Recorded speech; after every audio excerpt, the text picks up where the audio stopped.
Booty shaking, earthquaking all over the place. Booty shaking, earthquaking all over the place. Booty shaking, earthquaking all over the place. Welcome back. I'm Dea. I'm Reece. And we are literally dead. Welcome back to another episode of Creep the Tapes. This is the final part of season 1 of the Creep Tapes. We will be covering episodes 5 and 6 as part of our Creep Marathon. Are you ready? Ooh, baby. Okay. That was so fucked. No, it was good to warm up. Okay, opening up with episode 5. Let's get straight into the juice. Yes. This episode is entitled Brant.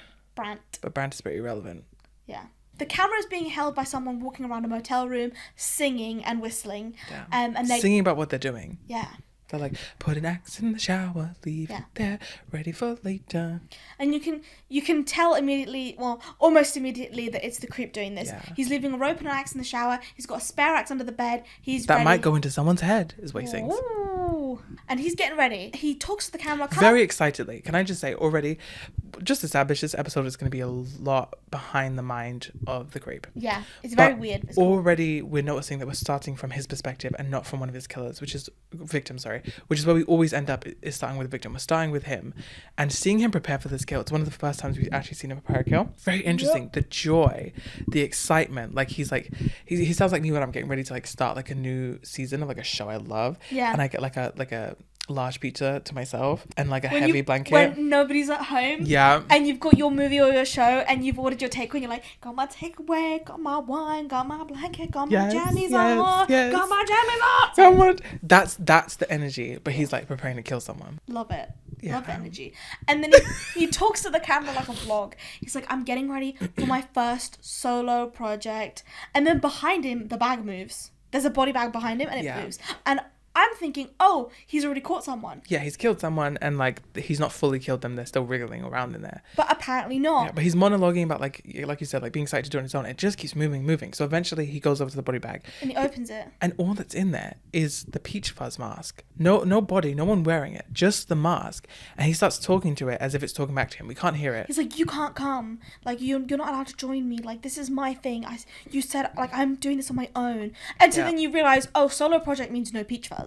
Yeah. Which also establishes this weird relationship that Peach Fuzz is outside of him. Peach Fuzz isn't just his like alter ego or his true self. Peach Fuzz is a different person. Yeah. And it's interesting because the song, he kind of like throughout the series and like the movies, obviously the Peach Fuzz song is introduced in the first movie, but every time he's whistling, it's that song. Mm-hmm. Every time he's singing, it's usually that song. Mm-hmm. And that continues even in this one. Apart from the song he's singing now and then the Sarah Loves a Juicy Fruit song. And he tosses the Peach Fuzz mask outside the motel. Yeah, out the window. I'm done. No, out the door. He just locks the door behind him. I swear it goes out the window No, over the balcony.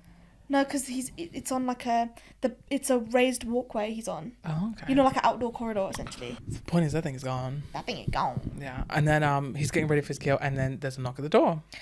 Actually, before there's a knock, he describes who his victim is. Yeah, he says, "This is Brant. This is his picture." He said he's hiring someone to film him in a motel. I know that's weird, and he likes this and that, and I can't remember what he likes. Yeah, but his wife is cheating on him with his best friend, but he doesn't know that yet. Yeah. Again, he loves to do his research. He loves it. And then there's a knock at the door, and he gets excited. He's like, "Oh, is that him?" Runs over to the door, and then this fella opens the door, and he's like, looks completely different. A completely different man, and he holds up the picture and he says, like, you look different from your picture. And he goes, don't we all? And it's like, oh wait, I think this man is here for a sex thing. Yeah. Which actually comes back to what I was saying last episode about Sex. Just about sex, period. Yeah. No, about how that website Grindr, Craigslist was like the original one. Yeah. People used to get hookups on there. The guy who comes to the door is like, oh, I'm come here for this person, like, to hook up and like blah blah blah. And he's like, oh, that's not me. But you can still come in if you want. Like you can like I'll And the guy's like, nah, I'm not feeling it anymore. He's like, wrong room, and then he just walks down the hall. Yeah, but you see him looking at all the door numbers because he's looking for the right room. Yeah. Which is kind of funny. And he slams the door and he gets mad at himself. He's like, what's wrong with me? I'm losing my touch. I just let like a perfect, I can't remember what he calls him, like a prize perfect fish. score get away. Like, what's going on? Like he wouldn't, like he was basically handing himself to me. Like he could have come in, we could have been partying right now. Yeah. The language is weird, but yeah. Yeah.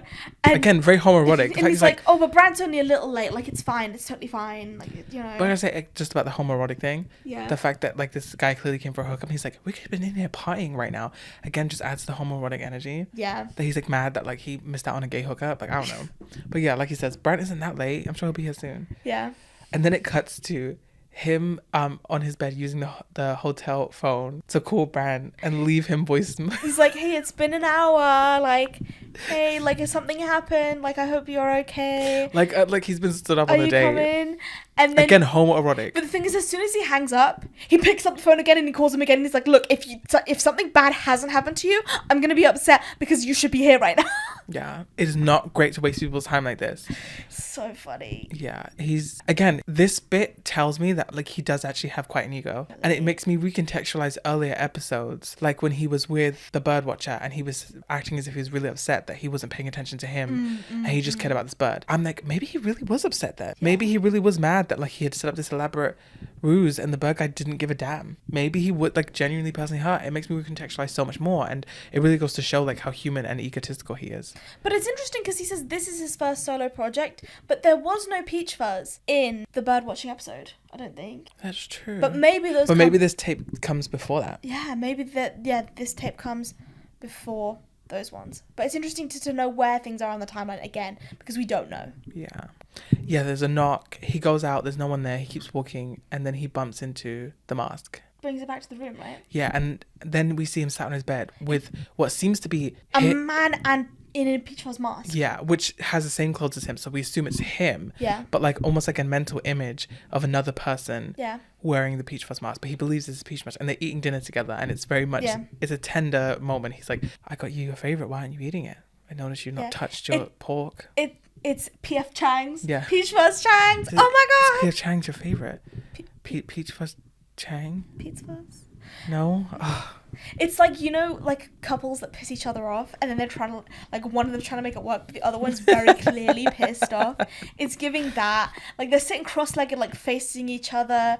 Like, they're having, like, a disagreement because he keeps talking and then Peach Fuzz just keeps growling at him. Yeah. And the growling gets louder and louder until Peach Fuzz just, like, jumps on top of the creep. And they tussle and it cuts to black. Yeah. What I will say is, it's already been established at this point, but it's an interesting episode because it switches between reality and his psyche. Yeah. Like at the beginning when we see the body bag moving, but it's just Peach Fuzz, we know that that's technically in his head. Yeah. Or when Peach Fuzz, quote unquote, knocks on the door, we hear whistling from outside. Or, well, he whistles inside and then the knock on the door repeats matches his the Peach Fuzz rhythm song of the whistle. Yeah. Obviously, again, that's in his head. And when he sat eating dinner with this person wearing a Peach Fuzz mask, it's in his head. Very interesting look. This is the first time we've actually seen what he sees. And it does make me question, like, if his brain is that capable of creating these illusions and this imagery, how has he seen every other kill? What happened in the first and second film? Like, what was he seeing in between? What does he experience when he puts on that Peach Fuzz mask and he terrorizes those people? Like, what does he experience? I'm so curious. After the cuts away, you see Peach Fuzz mask is on the bed. It looks like it's kind of been tucked in. Yeah. Where it's like it's just like the mask sticking out. So, speaking of homoerotic and like getting laid, we did say at this point that like after it faded to black, we were really hoping that like it would cut to them in bed next to each other, smoking a cigarette, like shirtless. I think that would have been exactly what we needed to see, because we do know that he does have a sexual relationship with Peach Fuzz, because if we cut all the way back to the first film, when he is knocked unconscious at one point, he starts moaning the name Peach Fuzz and touching himself. Yeah. That is the most sexual we've ever seen him be. Yep. Or the most directly actual sexual pleasure we've seen him do. And it was about Peach Fuzz. So I don't know. But then also Peach Fuzz is apparently his brother. We'll get to that. Yeah. We'll get to that. But yeah, so he's like, he's got the camera facing like Peach Fuzz and he's like, yeah, I'm gonna do this and that now. And then the lights turn off, right? Well, before that, he says to Peach Fuzz, he says, hey, I'm sorry about earlier. Like, I didn't mean to do that. Like, oh, let's work it out. And he climbs on top of him, but he's hiding rope behind his back. Yeah. And then he tries to tie up Peach Fuzz, who is just a mask at this point. Yeah. And then Peach Fuzz apparently bites him. Yeah. He says, oh, no biting. And then Peach Fuzz mask runs away. And he's sat in bed looking at the bite in his hand. And that's when the lights go out. Yeah, the lights go out, and then there's kind of like he's using the light on his camera to like navigate the hotel room. Yeah. And he's looking around for Peach Fuzz, like wondering where he is. Opening the cupboards. Yeah. He sees like a piece of Peach Fuzz hair sticking out of a cupboard. He thinks, I got you. Yeah. He opens the cupboard and it's just a piece of hair that falls on the floor. Yeah. And he finally finds him. Well, he starts talking to himself. Yeah, he starts talking to himself. He's trying to reason with Peach Fuzz. He's trying to like talk to him about things and like what's going on. And what's interesting is this parallels a lot his victims. Yeah. Because he does this a lot to his victims where he'll run off at some point, and it was the exact same scene of his victims walking around with the camera, being like creep, Aaron, Buddy, whatever your name is, like, where are you, like, looking in cupboards, looking around, and he usually jump scares them, right? It's exactly what his victims go through, but he's now going through it. Definitely. And then eventually he hears Wolf talking to him from a cupboard. Yeah, and it's a closet. This is the first time. It's the first time we hear Peach Fuzz talk, and it sounds like this. Yeah, it's very growly and gravelly, and he's talking to the creep, and he's like, "We are the same, like we are like brothers." Essentially, is what he says in a more cryptic way. Do you not remember? We breastfed from the same. We breastfed from the same bosom. Me on the left and you on the right. Which would you want? Well, I've seen this. I did one right. Neither. Oh, sorry.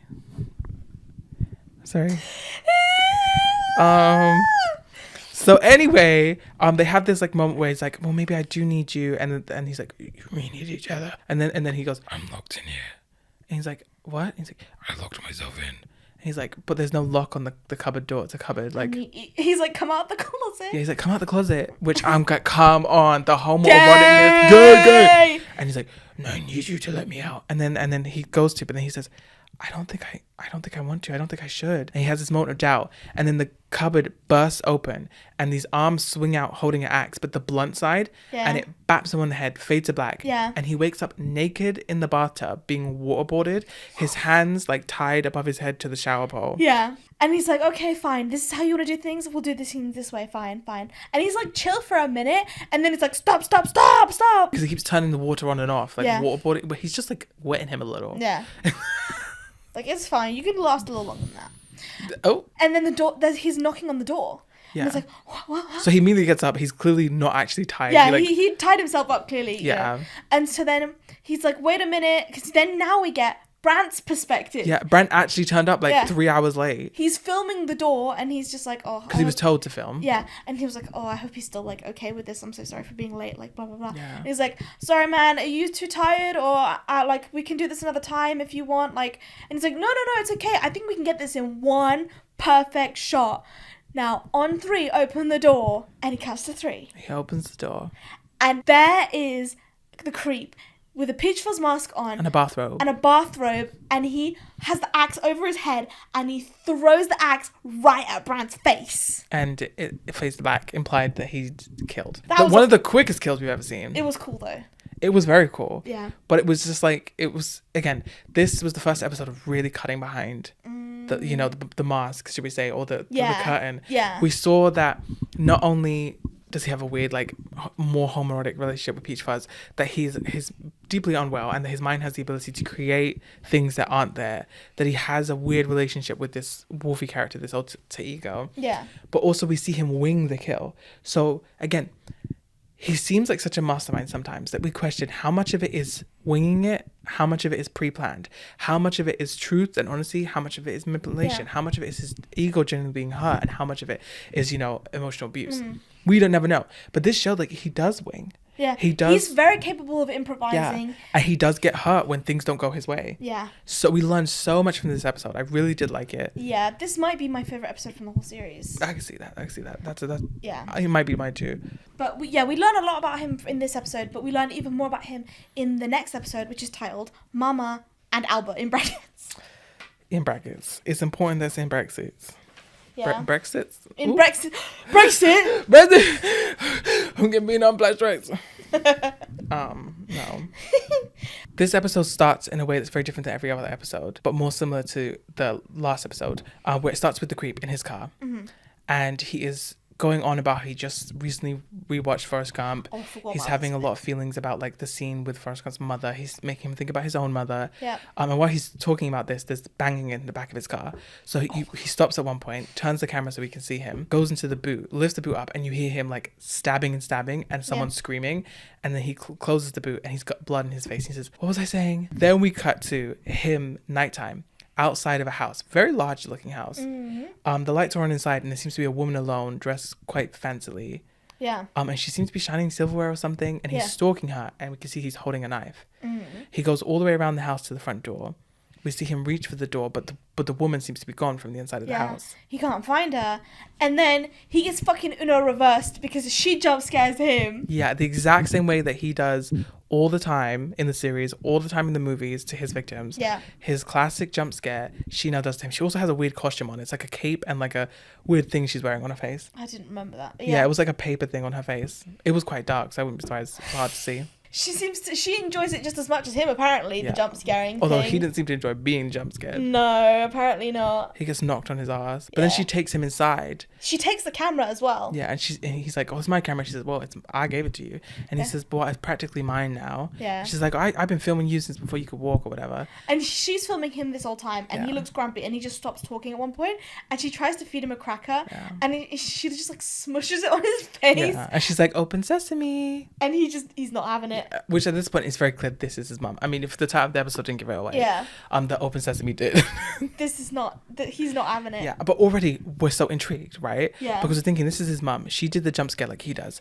Is that what he's learned? And what else has he learned from her? And the thing is that he's so different in this because usually he's in control and he's kind of like, he takes on the authoritative, almost parental tone with all his victims. Like he essentially tells them what they're going to do and how they're going to act and all this kind of stuff, right? Yeah. But with his mum, he's very much infantilized, right? Like he's been treated like a little boy. Yeah. And now he's become the subject because he's the one being filmed. Yeah. It does remind me of the second film. His mum treats him the way that Sarah kind of treated him, where it was almost like equals, where she was really pushing back on a lot of his creepiness. Yeah. And he was really taken aback by that. And he clearly does seem to have some sort of weird respect for someone who can meet him where he is. And that's kind of who his mother is. Although his mother might be the original, you know. We don't know. We don't know from this episode. But she says she has a surprise for him. Yeah. She's restored his old bedroom. Yeah. He goes there. He's got like a tape player with his favorite song. Sarah loves her Juicy Fruit from his Creep old 2. posters and his little childhood toy Wolfie. Yeah. Which is the same or similar wolf to the one given to Aaron in his Creep 1. victim in Creep 1. But the neck is slit open, and he says, "What's wrong with him?" And she's like, "Do you not remember? You tore his head off in your sleep when you were having a bad dream, and I sewed it back for you." He said, "Why didn't you sew it all the way?" To remind you of what you did. Ooh. And he's like, he says at her again, she clearly is doing a weird thing that he normally does.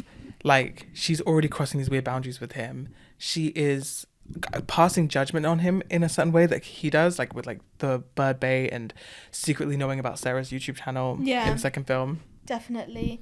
And then really putting him in his place. Yeah, but he starts noticing things about his room because he's like, this isn't my special bed. And then he's like, what's that? And it's like plates above the thing. And she's like, oh, this is a rental house. Like, I couldn't restore everything. He's like, where are my trophies? This and that. He has a bit of a fit. He's not happy. He's like, who's been in my bed? Who's been in my bedroom? Yeah. This isn't my bedroom. Whose bedroom is this? Yeah. And then she calms him down again because she's like, oh, but I made your favorite. It's like lamb chops, isn't it? Yeah. Silence of the Lamb Chops. That's it. Which again, weird reference. It's like, oh, his mom likes horror. Okay. Yeah. Or like serial killers. And she's talking to him at the table. And he's eating a charcuterie board. I thought he was eating a lamb chop. He's eating little salamis and cheese. I swear to God. He's eating something, and she's like, "Oh, are you a bit hungry?" Were you? Yeah, and he's like, "Yeah, I think you were right. I was just hungry." Yeah, and then she's like, "Don't worry, because you and me, we're gonna have one of our classic Mama and Wolfie." She calls him Wolfie, by the way, throughout the whole thing. Yeah, we're gonna have a jammy night. And he's like, "Just us, promise." And she's like, "Yeah, just us." Just promise. Cute Albert, Mama's new boyfriend, who walks in the room. He's like, "Hi, honey. Whose car is that outside?" And he's just immediate face dropped. Yeah. And not just because Jammy Night's rude him, because he realizes that Albert is his mother's new boy toy. Yeah. And she says, she calls him Wolfie. Yeah. She says, Wolfie, meet my new friend. Albert. Yeah. The creep, she keeps calling creep Wolfie, and I can't tell if his name is actually Wolf or if it's a nickname. Because some people are called Wolf, but spelled with a U. It's true. Yeah. It's true. But we don't know. We don't. He's introduced to Albert and they shake hands, but he's very like dismissive and short with Albert, even though Albert is trying. Yeah. And he freaks out and he runs off. Yeah. His mum then chases him down and she's filming the whole thing, walking around the building. Yeah. And you can see that his clothes are everywhere. There's a shirt on the floor. His shorts are up on a You wire. see his bare ass. And then his bare ass is sticking out of the hot tub. Yeah. He's gone under the hot tub cover and his bare ass is sticking out. She then says, come on, Wolfie, come out, come out. So he does, and you get full frontal shot. Very unflattering. Not the first time we've seen him naked, if you've seen the second film. Yeah. And she convinces him to give Albert a chance. Yeah. She said, he's my friend, I like him, please make it work. And he does eventually come back into the dining room. He comes in shirtless, and Mum's like, why don't you put a shirt on? And Albert's like, it's fine. So he gets through that way. And he's immediately more friendly to Albert, but it's in the way he is friendly to his victims. Yes. He tries to give Albert the camera when they talk about filmmaking, like, oh, why don't you take the camera and film something? Yeah, he says, I'm And always then the looking... mum- Well, he specifically says, I'm always looking for collaborators. Yeah. And when he says that, his mother makes a very stern and weird face. She stares at Wolfie as if like, don't, you know? And when he tries to give the camera to Albert, the mum shuts it down immediately. Yeah. Because she wants to keep her boy toy alive. At this point, it's clear. Oh, she knows something about what he does. Because it's not confirmed yet. But she clearly knows that he does weird stuff. Mind you, this is important to mention. In case you didn't watch us, episode on the first one, there is established that he has a sister. Yes. In the first film, the victim answers the creep's phone and there's a woman on it who's confused and is like, where are you? Oh, you have to get out My there. brother is very sick. He's very sick. If you just leave, you'll be fine. I want to know who the fuck that was. Yeah. I'm wondering if we'll see Angela in season 2. Yes, that would be very interesting. Back to the dinner table. Yes, back to the dinner table. Albert says, oh, I noticed you had a dent on your car. I can fix that for you with a jack. And he's like, oh, yeah, okay, cool. And so they go out back. Wait, before we get to that, can I just talk about something? Oh, yeah, sure. It's when they talk about the bed. Oh. So he's Yeah. really questioning his mother and Albert and like crossing lines. He's like, where's your relationship to? Are you guys holding hands? Are you guys kissing? Are you guys fornicating? He uses the word fornicating. Yeah. And he says, like, yes. He's like, are you sleeping in the same bed? And they say they're not sleeping in the same bed. And he says, so where is he sleeping? He's like, well, I'm sleeping in the downstairs guest room. Because he has a sleep apnea machine. Yeah. And then Creep goes, in my special bed. And then the mom's like, oh, so now it's your special bed? But he says, what's happening in my special bed? And the mom basically says, everything. Everything. Everything you ever read, everything you ever Googled, everything you ever put in that search bar, I'm doing it every night. She makes a reference that we didn't quite understand. Something called the 9.5 weeks. Basically, she's saying she's getting twisted up and down every night in his bed. He also gets really mad about it, specifically about her breasts. He says, like, how dare you, like, spoil those breasts or share those breasts with anyone else? You know those are sacred to me. Yeah, because you breastfed me for 6 years. Yeah. And she's like, I never breastfed you. Yeah, she's like, I tried to, but you were too aggressive. You made me bleed. He kind of gets taken aback a bit. Yeah. And then there's a bit of silence. And Albert, bless him, he's so uncomfortable. That's when he offers to fix the car for him. Yeah. And so the two men, they go outside to fix this car. And Albert goes, oh, your jack's in your trunk, right? And he goes, is that where it should be? And he's like, yeah, that's where it should be. Albert pops the trunk and sees the dead body in there. And he freezes. Yeah. And that's when the creep is like, I didn't know you find out like this, but if your relationship is heading the way it is with my mom and you're going to be my stepdad, you need to know about this eventually. Yeah. Just don't tell my mom, okay? She's too sensitive. Yeah, she's too sensitive. But you can keep this a secret, right? Very weird or whatever. Yeah. And then his mom comes out and he's trying to hide it from his mother. Yeah. And she takes the camera and he sort of like says like, oh, go back inside, mom. So she heads inside, but then we see Albert following her. Yeah. And he catches her at the door. She's in the house. He's in the door frame. He's like, something's wrong with your son. And she's like, what do you mean? What's wrong with him? He's a bit complicated. He's like, I think he's done something. And she's like, oh, no. And then he goes, I think he killed someone. And then boom. And then behind him, we see Creep behind him with a peach fuzz mask. And the mother's talking to Albert. Mind you, the mother's one filming. Yeah. So she can see peach fuzz behind Albert. And yet we hear her saying, no, he just has a tendency to like cross boundaries or like push a little too hard. He's grown enough to not be confrontational, is what she says. Yes. Which Hoping is that, obvious that she's trying to give him a cue behind Albert to go. Yeah. And he does. He moves away. But then that's when Albert's like, I think he does. I think he's killed someone. And Peach Fuzz comes back with an axe, swangs him in his head. And the mum shouts. She says, oh, why did you do that? I really liked it. I liked this one. Like, you can't have anything. She says, you've done this, you can deal with it on your You own. have to dig your hole, and he's like, Yeah, fine, she's I like, don't I'm not care. helping you this time. He's like, I don't care. Which fine. finally burst the bubble. Ultimately, we know that she knows about his killing. Yeah. That she may have even been a killer of her own, may have even killed with him, and opens up a jar of worms about his past history, their relationship, who she is, etc. So she films him picking up the body, dragging it to the gate. She won't even help him open up the gate. He's doing everything on his own, digging the grave. Yeah. They bury him. She's sitting on a bench and they're having this conversation while he's burying him. Eventually, when he's finished burying him, she like puts like a feather on his grave and kneels by it and says, "I'm saying goodbye to Albert." Yeah. And she kind of like does this like her ritual for saying goodbye to him, I guess. Yeah. And then they start talking again, and she's like, "Oh, I'm sorry about not telling you about breastfeeding." Then she opens up her top and he gets down and breastfeeds on his mama. And then they both start singing the same tune that we've heard many times before. And the funny spot is that you can tell that he's singing with his mouth full. So he's like... Which I thought was interesting. I don't think that they have an incest relationship. That scene But I goes think on they for have- a while, by the way. Like, I feel like it goes on for like 30 seconds or some shit. It's a powerful scene, I will say. I don't think they have a directly incest relationship. I don't think they're fucking. But I do think it's interesting because there is a very strong link to early like exposure to incest as a child and serial killers. Yeah. A lot of serial killers either experienced or witnessed a lot of incest in their homes like at a very young age. What's that term where like mothers and like sons are kind of like too close? It's called enmeshment. Is that right? I think so. Where like, yeah, it's not incest, but it could be. It could be. You know what? It could be season 2. They could be fucking like, who knows? Wouldn't be surprised. Yeah. Especially his weird like jealousy. But yeah, it's incestuous to an extent. That's where it all ends, really. Yeah. The season 1 ends with him breastfeeding on his mama. Yeah. Why you saying like that? Why you saying like that? What's wrong with that? That's how it Okay, ended. final thoughts of the series. Okay, I will say I liked it towards the end. It really hits its stride towards the end. I think in the next season, I think it will be better. Well, see, this language is so interesting to me because I think that it was a perfect build-up. I think it started exactly where it needed to start. I think it ended exactly where it needed to end.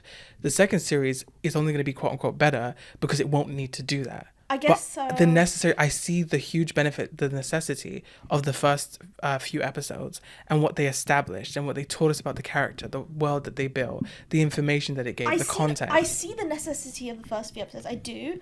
I just didn't find the build-up enjoyable. And I think that has something to do with the stories they choose to tell, actions, and also like the way they paced it. Because some episodes feel like episode 4, the one with Brad, feels like it goes on for a while, but episode 2 feels really short, even though there's not that much difference between them lengthwise. I believe the longest episode is 28 minutes and the shortest episode is 23 minutes. From memory, yeah. Yeah. That's my problem with it. I think that because the thing is you can see there are aspects where it's done really well, but it's never the whole episode that's done really well in my opinion. It's just parts of it. Apart from episodes 5 and 6, which are really interesting to me. But then I understand the lore thing is part of it. But I will say we get the most lore in episode 6, but that's not my favourite. Episode 5 is my favourite. See, episode 5 is also interesting to me, but I think that it's not necessarily lore, obviously, but it's information. It's the most we get of him. Yeah. And his mind and the way that it works. Yeah, I don't know. To me, again, I view it as the creep tapes, as these are authentic tapes of this serial killer, and they're not gonna be perfect. And I know it's like, yeah, but these are fictional, like things that can be written more entertaining, right? Yeah. I understand that. But it's also interesting to see the tapes from his perspective because these final cuts are edited by him. Yeah. And like they keep in the parts he wants to keep in and the parts he doesn't want to keep in, etc. And I don't know, I just felt like I was learning. I don't know. I know it's not for everyone. I enjoyed the way it started. In fact, like the way it ended made me appreciate where it started. And I enjoy a show where the whole thing is a complete thing and it starts the way it starts because it ends the way it ends.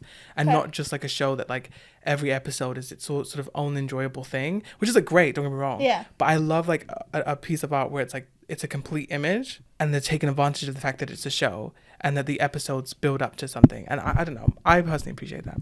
Okay, that's fair enough. I mean, I don't think it was a bad show, like by any means. I just feel like the quality jump between the first half and the second half was noticeable. Interesting. Okay. Well, agree to disagree. What would you give this entire series out of 5? In the context of watching the films and knowing the character, I give it 3.5.